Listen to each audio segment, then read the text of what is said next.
আজ আমি দেখব যে পাওয়ার ফ্যাক্টর মেজারমেন্ট, রেজিস্টিভ লোডে কি হয়, ইন্ডাকটিভ লোডে কি হয় এবং ক্যাপাসিটিভ লোডে কি হয়। তো আমি প্রথমে দেখব যে আমার এখানে একটা পাওয়ার ফ্যাক্টর মিটার রয়েছে। পাওয়ার ফ্যাক্টর মিটারটা আমি খুলে রেখেছি। তো কিভাবে রেজিস্টিভ লোডে কি কাজ করে, কিভাবে রিডিং দিচ্ছে, ক্যাপাসিটিভ লোডে কি দিচ্ছে আর ইন্ডাকটিভ লোডে কি দিচ্ছে। তো প্রথমে আমি একটা বাল্ব কানেকশন করে রেখেছি যেটা আমাদের রেজিস্টিভ লোডে কাজ করবে। সেটা আমি এখন সাপ্লাই দিয়ে দেখবো যে এদিকে এদিকে দেখাও যে রিডিংটা কেমন। দেখো, আমরা জানি যে রেজিস্টিভ লোডে কারেন্ট এবং ভোল্টেজ একই রকম ভাবে যায়, যে কারেন্ট আর ভোল্টেজ সমান ভাবে যায়। তার জন্য এখানে কিন্তু কাটাটা সমান ভাবে হয়ে আছে। তাহলে এখানে আমার রেজিস্টিভ আর মানে কারেন্ট এবং ভোল্টেজ সমান ভাবে যাচ্ছে। এখন যদি আমি এখানে একটা ইন্ডাকটিভ লোডকে লাগিয়ে দিই তাহলে তখন দেখা যাবে যে আমার এখানে মানে রিডিং কি দিচ্ছে। তো তুমি এক কাজ করো, এখানে ইয়েটা লাগাও, লোড এবং ভোল্টেজের এল আর ভি তে লাগাও। এল,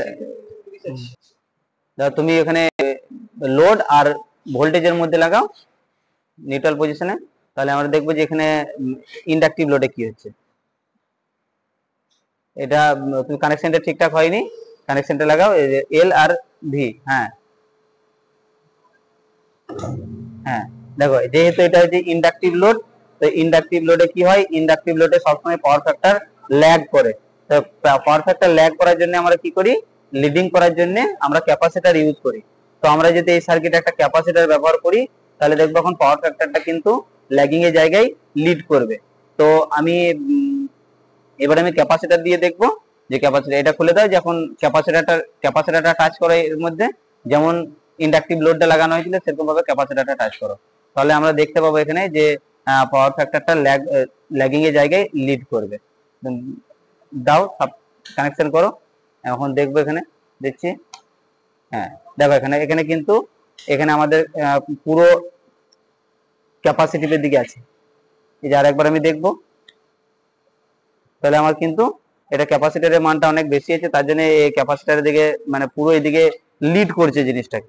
তো এখন যদি আমি তিনটে জিনিসই যদি একসাথে কানেকশন করি, ইন্ডাকটিভ, ক্যাপাসিটিভ আর রেজিস্টিভ, তো রেজিস্টিভ এবং ইন্ডাকটিভটা কি করবে না, সেটা ক্যাপাসিটর সবসময় তাকে লিডিং করার চেষ্টা করবে, সবসময় ল্যাগ করার চেষ্টা, তাকে লিডিং করবে, মানে কারেন্ট এবং ভোল্টেজকে একই সাথে নিয়ে যাওয়ার চেষ্টা করবে। তো আজ আমি এটা সিম্পল মানে একটা ছোট্ট এক্সপেরিমেন্ট করে দেখলাম। তো আমরা নেক্সট ভিডিও দেখবো যখন আমরা পুরো জিনিসটাকে পুরোটা এক্সপ্লেন করব, তখন কিন্তু আমরা থিওরি এবং তার সাথে সাথে প্র্যাকটিক্যালটাও দেখবো।